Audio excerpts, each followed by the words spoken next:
Yeah, we do. And what are you gonna do about it? The audacity to sit and smile comfortably from a seat that they forefathers stole. Conquered, and if your people would have been more strong, you would have been able to build some shit in Africa, but you didn't. But yet you're here being able to talk freely without repercussions. You know why? Because of us, white people. Now I want to say that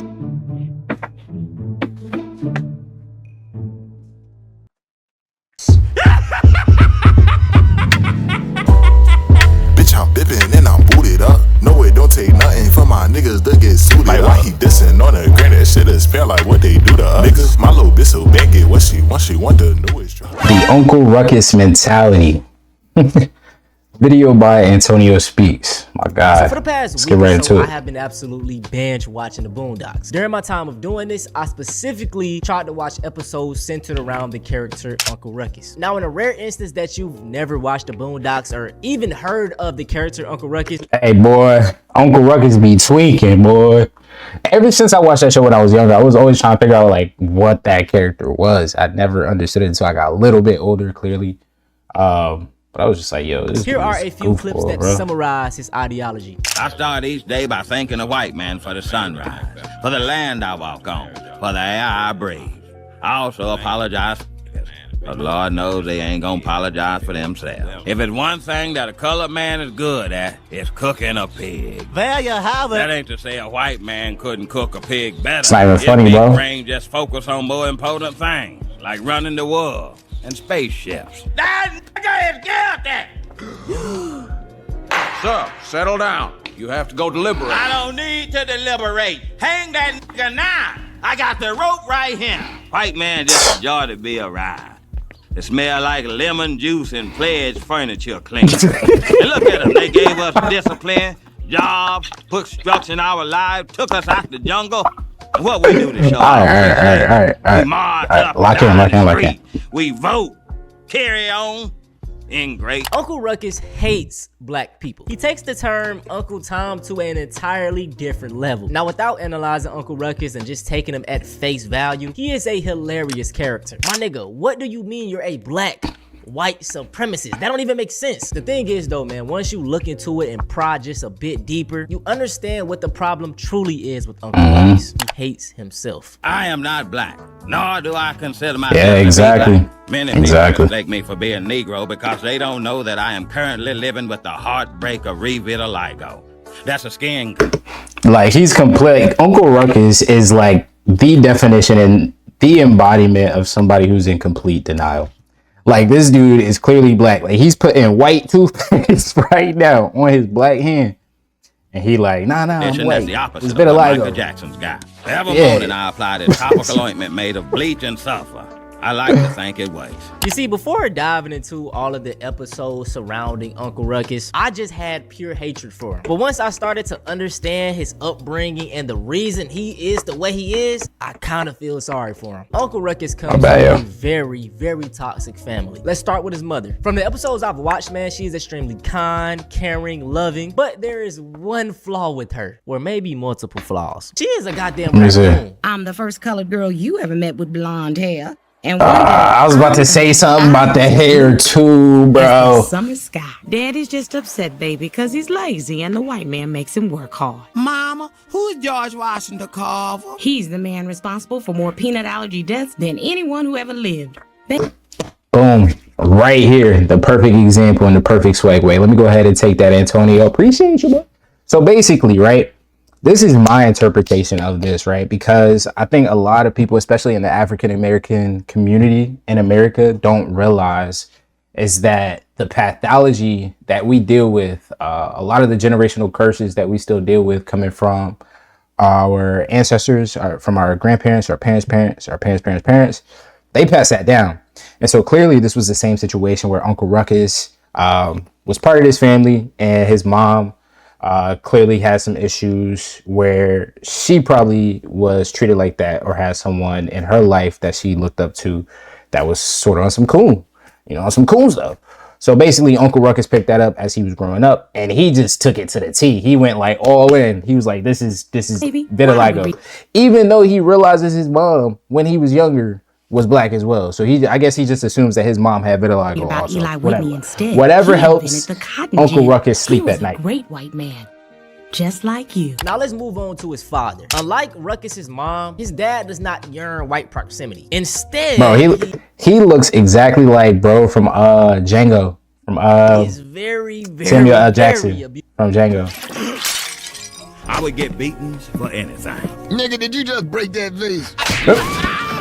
Sweet Jesus! Lord have mercy! My baby! Just having fun with off limits in Mister's house. Nigga, did I just catch you having fun? Lord have mercy! My baby! Never day. He reminded me of what a failure. My bad. Mister, I want to be a doctor when I grow up. Nigga, did I just catch you wanting to be shit? That's crazy, bro. But this is reality. Like, this is really how it is for in some people's lives. Nothing can justify it. But I do want to give his pops a little grace, just a little bit. The hate that he gives towards What do I, Antonio? Where are we getting grace from? Uncle Ruckus's son. My bad, I was just laughing the whole time, though. Gave to him. Look at you. Didn't I tell you wasn't gonna be shit with your stupid, ugly wife and your stupid, ugly cheerings? I can't wait to die so I don't have to look at your ugly black nigger ass no more. God damn it. On top. Honestly, man, like that's really how it is in the black community. And like the crazy thing is, and this is the perfect example, because I'm sitting here laughing. I'm sitting here really trying to hold myself from like finding this funny.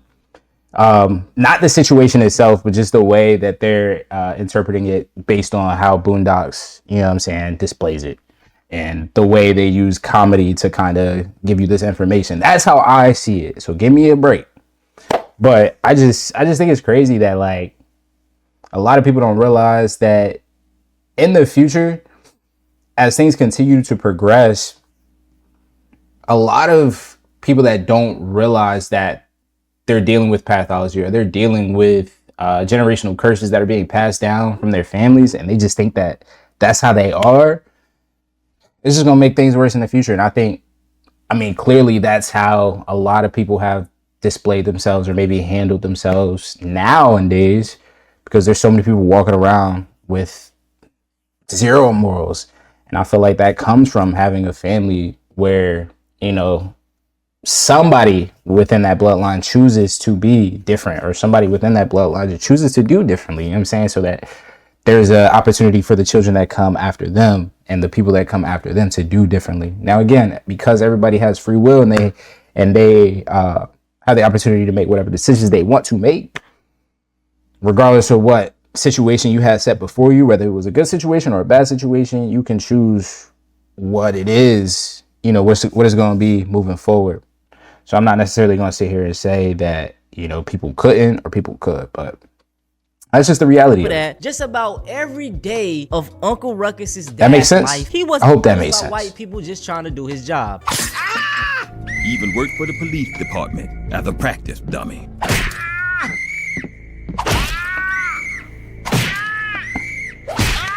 Sometimes they would just abuse him for no reason. Good job, boy. Yeah.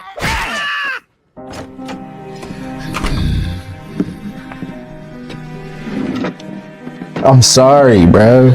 It's Boondocks.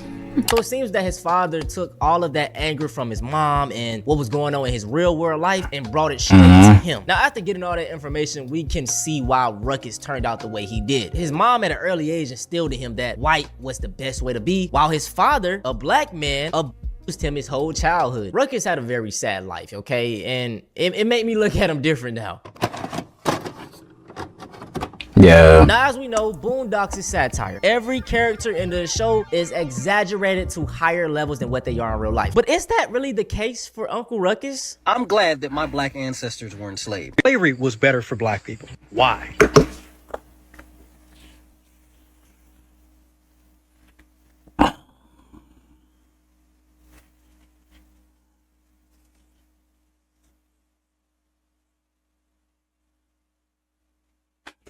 Because black people today are in a far worse form of slavery. Like, as a white man, I have not enslaved any of you.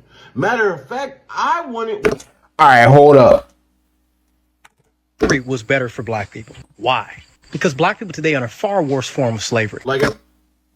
Because black people today are in a far worse form of slavery. I don't know that dude. I don't know exactly what he puts out on the internet. I don't know exactly what he talks about.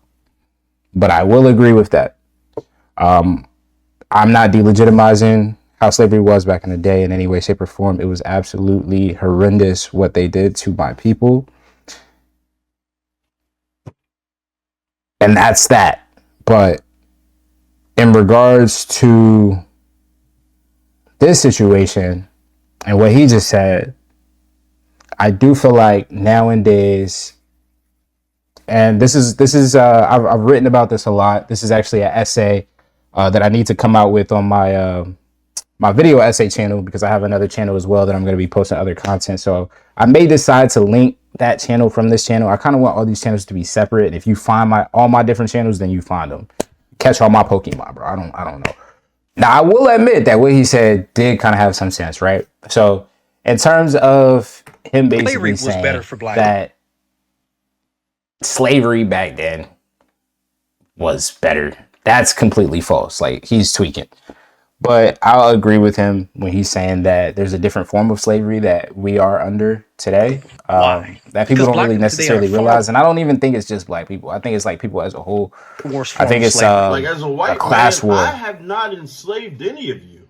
Matter of fact, I wouldn't want you to even cross the threshold of my front door. I'm not to blame for your ancestors failing you. That's not my fucking problem. I didn't cause them to be weak human beings and not have the backbone enough to fight back. That's not my problem. I'm not the person that has to worry about, your feelings about the past. These white motherfuckers got the audacity. Yeah, we do. And what are you going to do about it? The audacity to sit and smile comfortably from a seat that they forefathers stole. Conquered, and if your people would have been more strong, you would have been able to build some shit in Africa, but you didn't. But yet you're here being able to talk freely without repercussions. You know why? Because of us, white people. Now I want to say this.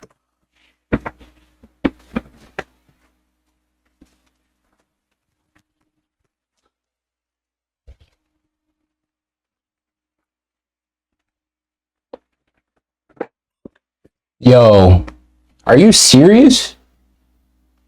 Yo, tell me, bro, was not being serious. First and foremost, man, I love. It's actually kind of scary, bro. Within the black community, okay, a lot of people have the notion that we all have to agree and it shouldn't be any arguments. But no, as long as we're all positively trying to make the best of our community, it's fine. Contrary to belief, back in the civil rights movement, a lot of the black prominent figures did not get along. Like, well, they got along, but they also had a lot of different viewpoints. So I feel like it's nothing wrong that we can disagree on certain things. Now, what you will hear from a lot of these conservatives, black conservatives, or the raccoons, Uncle Ruckus archetypes, is they love using the disguise of we're just holding the black community accountable when they make these videos talking about black. It's so disingenuous because majority of these creators never have solutions to the problems they're talking about.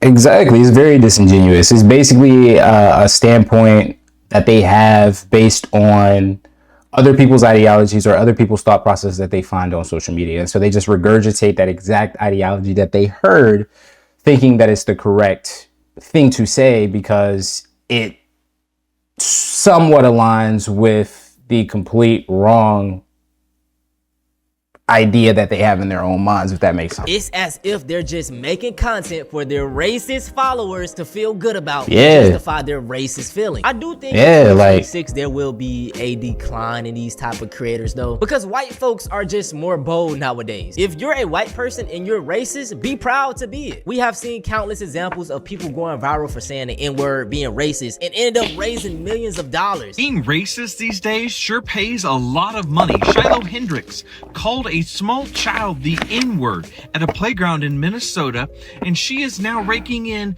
$325,000. Crystal Therese Wilsey's fundraiser, which was created by Tom Hennessy, the same creator for the Shiloh Hendrix Give Send Go fundraiser, has now approached $100,000 for her Give Send Go fundraiser. And if you don't know who Crystal Therese Wilsey is, she's the infamous Cinnabon worker who called a Somalian couple the N-word while she was on the clock. So all of these black conservatives and puppets that were once needed are no longer. Being proud and racist will get you farther nowadays, man. Look at Nick Fuentes.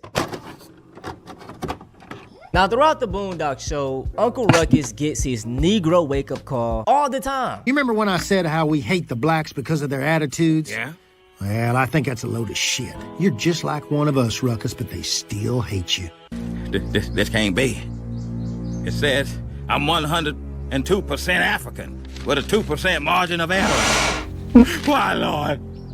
Why, Lord? Why? This happens in real life all the time. Let's talk about Myron Gaines for a second. Been working hard. There's been a lot. Oh my fuck!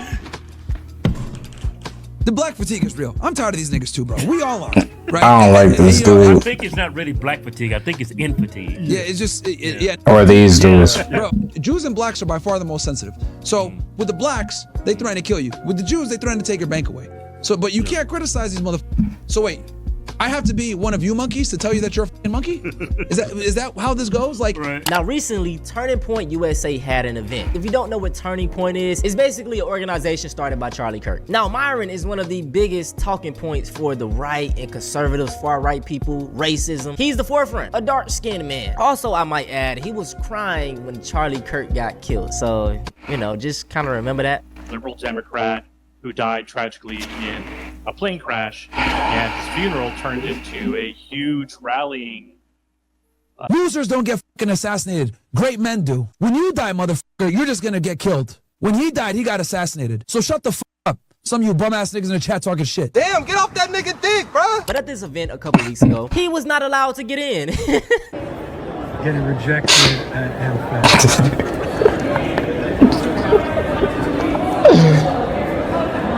I'm not surprised. I'm not surprised. He's wearing the whole Fresh and Fit shirt. They don't know who you are, buddy. Yeah, so what's happening, David? You did all that for nothing. Smart thing. They're not allowing Muslims into their conference. So he's not been allowed in. Security is he's calling nobody because no one's gonna help him get in. So I don't know who he thinks he's calling. Goofy, bro. But yeah, we got 1 security, 2, 3, and the event security. And he's calling, I think he's calling like Andrew Tate to help him get in or something. Nope. Bro stands real. That's pretty much it for this video though, man. I really hope y'all enjoyed. This is my first video of 2026. And look, we're gonna keep them coming. If y'all haven't realized my upload schedule by now, yes, sir. Every week on Friday. If I missed a Friday, it'll be like Saturday or Sunday. Around that time frame, 7 to 10 days on this channel. I did have a second channel, Antonio Talks, and I try to drop 3 to 4 videos a week. So that's like pretty much the upload schedule. That channel has been going insane. It's about to hit 100K as well. I want to say this too, man. I'm not a political activist. I'm just a nigga that decided to record videos. Like, a lot of people love to say, oh bro, who you think you are? You're doing all this just videos, go out and do something in real life. Shut your bitch ass up. Listen to similar to this, man. Go check out the downside of being too pro-black. Hey man, quick little video for y'all, man. That was a quick little video by Antonio Speaks, man. I always appreciate his videos. I think he did a very good job. He always does a great job articulating himself in terms of making it very entertaining and sharing this knowledge with us as well. So I really appreciate that, and I hope he continues to grow. His channel's been doing great, so I'm always continue to show my support. Now, how do y'all feel about the video? I want y'all to leave it down in the comments. I didn't really have much to say on this video. It was more so of a reaction. I had a few points here and there, but I didn't really talk. I didn't really want to speak too much on it because, again, that is stuff I like to talk about in my video essays and stuff like that. So if you find that channel, then you can know exactly how I feel about that. But I appreciate you guys for coming to this video. Antonio Speaks, shout out to him. And I will see you guys in the next video. Appreciate y'all for stopping by.